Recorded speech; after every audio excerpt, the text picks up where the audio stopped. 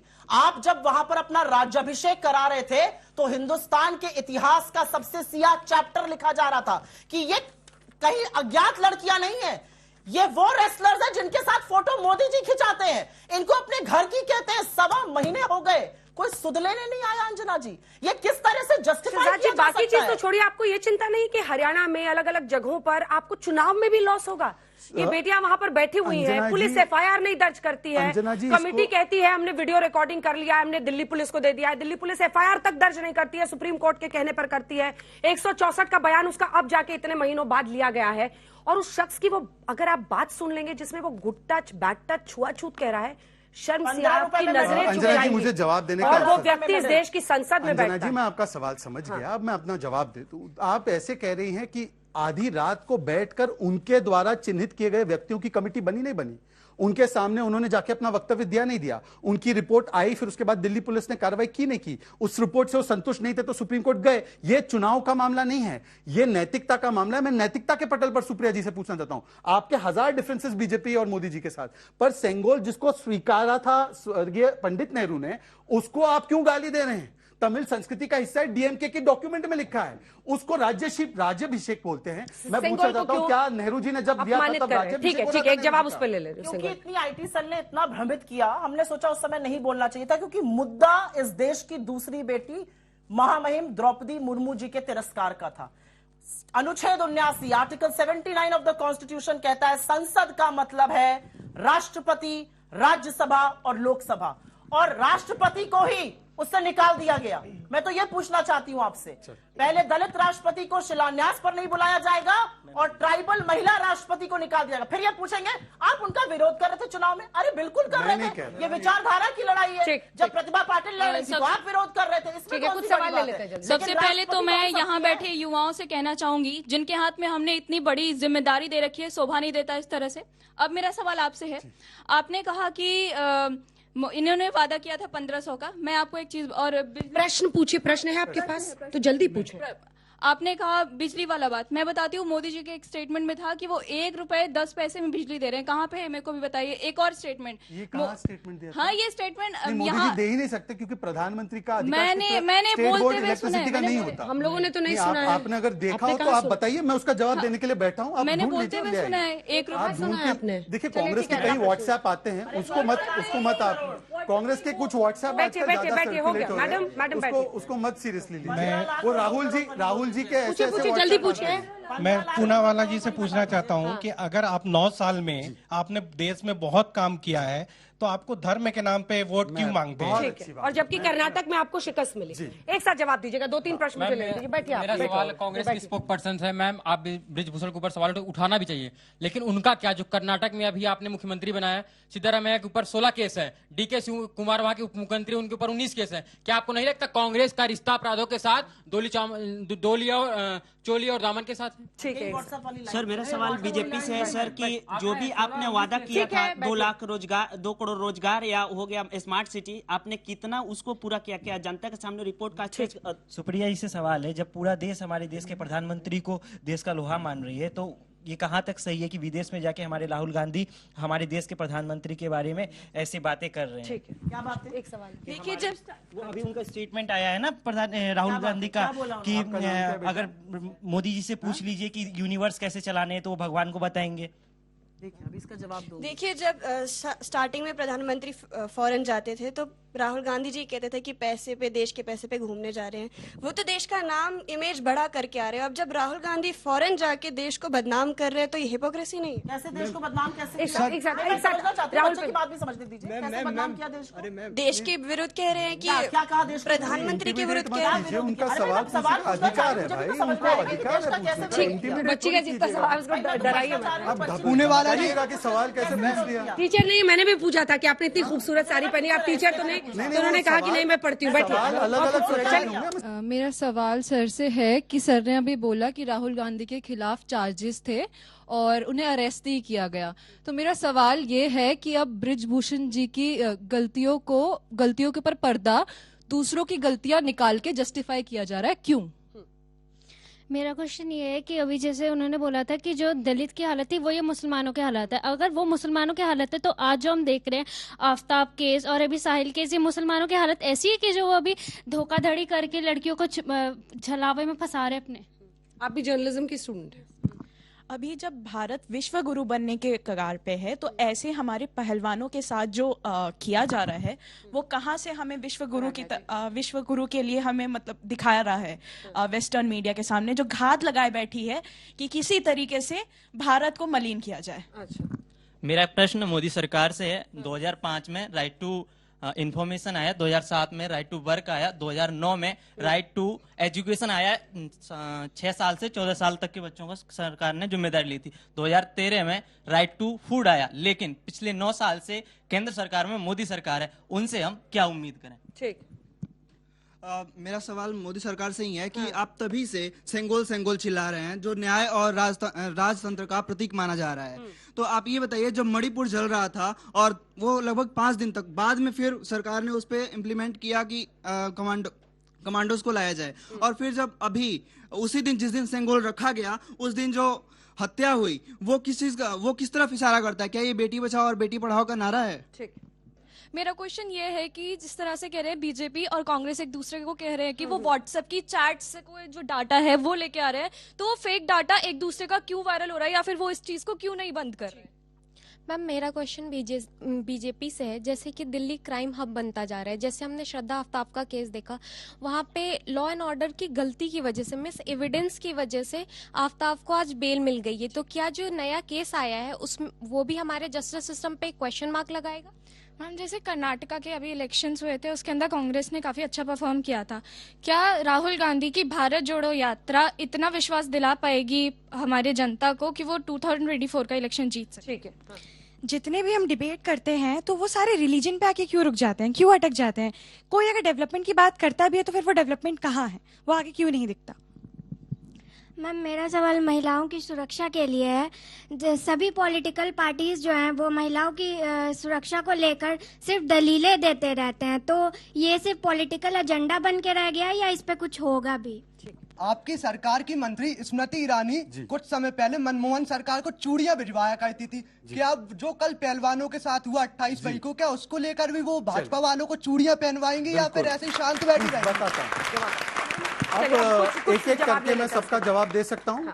एक बहुत महत्वपूर्ण सवाल सैफ का आया। सैफ ने पूछा कि क्योंकि उसका प्रतिबिंब लेते हुए मैं जवाब देता हूं। 2 करोड़ नौकरियों के विषय में उन्होंने बोला कि 2 करोड़ नौकरियों देने का वादा था। मैं आपको देखो, मैं हमेशा तथ्य और आंकड़ों के साथ ही बात करता हूं। उसको आप डिस्प्यूट कर सकते हो या अपना आंकड़ा दे सकते हो। ईपीएफओ का नए रजिस्ट्रेशन का मतलब कि ऐसे लोगों का डेटा जो पहले कभी जॉब मार्केट में नहीं थे, 5.28 करोड़ पिछले कुछ वर्षों में हुआ है।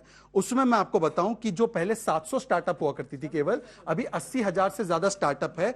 4 यूनिकॉर्न से 100 यूनिकॉर्न बने हैं। इस यूनिकॉर्न और स्टार्टअप की वजह से 23 लाख जॉब केवल टेक स्टार्टअप में पैदा हुए हैं। 35 करोड़ मुद्रा की लोन हमने दी है। मान लीजिए कि 35 करोड़ मुद्रा की लोन में आधी भी एक एक व्यक्ति को जॉब मिली, तो आप उसका भी आंकड़ा इसमें जोड़ दीजिए। डबल हाईवे बन रहा है तो 1 lakh work day, man day केवल हाईवे में बना है। इसके बाद अंजना जी प्लीज, ये जनता का सवाल, मैं जनता का सवाल का जवाब देना चाहता हूं, बाकी आप मुझ पे जो आरोप लगाना चाहें। 7.5 लाख हम लोगों ने गवर्नमेंट जॉब्स दी है और 10 लाख की हमने अनाउंसमेंट की है। एक सेकंड सुन लीजिए। उसके बाद हमने 75,000 के अपॉइंटमेंट लेटर्स आप देख रहे हैं बारी बारी से प्रधानमंत्री दे रहे। 3.5 लाख जॉब हमने रेलवे में दिए हैं। एमएसएमई के उद्यम पोर्टल पर जाके देखेंगे तो पहले जो एमएसएमई के 2014 में 52 लाख जॉब थे, आज वो बढ़कर 94 लाख हुए। इस प्रकार से हमने प्रयास किया है ईमानदारी से। अर्थव्यवस्था भी बढ़ रही है, डबल हाईवे, डबल इंफ्रास्ट्रक्चर बन रहा है, इससे जॉब ज्यादा पैदा हो रही है। हमारा प्रयास है और भी गति मिले। प्रयास तो इतना हुआ कि 53 पर रुपया मिला था, 83 पर पहुंच गया। प्रयास तो इतना हुआ कि 6 चीते बड़े और 3 छोटे मर गए। बिल्कुल चुप्पी है प्रधानमंत्री। राजस्थान का अनएम्प्लॉयमेंट रेट, जो राहुल गांधी पर प्रश्न बच्चों ने पूछे थे, राजस्थान का अनएम्प्लॉयमेंट रेट 20% से ऊपर है 1 साल से। नहीं, मैं आप अर्थशास्त्री भी हैं इसलिए मैं कह रहा हूँ। 7 साल में जो व्यक्ति अपना 7 साल में जो प्रधानमंत्री अपने ही बनाए हुए रुपये को चला ना सके, वो 70 साल का सवाल मांगते हैं। 2000 आए, फिर 2000 गए, वो भी मास्टर स्ट्रोक था, ये भी मास्टर स्ट्रोक था। राजस्थान की एक उपलब्धि गिना दो। अच्छा नहीं लग रहा है। राहुल गांधी पर आपने सवाल पूछा, मैं आपकी आंख में आंख डाल के पूछती, उन्होंने क्या गलत कहा? उन्होंने यही तो कहा कि प्रधानमंत्री मोदी सर्वज्ञानी है, उनको सब आता है। वो रेडार थ्योरी भी बताते हैं, वो चाय गटर के नाले से कैसे बनाना शिकंजी वाला था, ये नहीं बता पाते। कैसे विंड में पानी निकल जाए वो भी बताते हैं। नहीं बता वो 140 करोड़ के देश में 600 करोड़ वोटर भी ढूंढ लाते हैं। ये जवाबदेही का शो है, ये जवाबदेही हो रही है इनकी सरकार। मोदी ने कही थी राजकोट में, उसको राहुल गांधी ने बोला, आप लोगों ने उसको कट किया। मैं आज एक छोटी सी बात, हमने क्योंकि बात राहुल जी तो वैसे बहुत ज्ञानी, राहुल गांधी जी ने जहर को निगल लिया था। प्लीज बीच में नहीं, या धरती को निगल लिया, बीच में नहीं। शहजाद जी प्लीज, उन्होंने एक ब्रह्मांड को निगल लिया था। बताइए मैं क्या बोलूं इसके बारे में? वैसे मैं तो मुसलमान हूं, शहजाद जी, शहजाद पूनावाला। चलिए सॉरी। राहुल गांधी की आज की मीटिंग में खालिस्तान जिंदाबाद के कुछ लोगों ने नारे लगाए।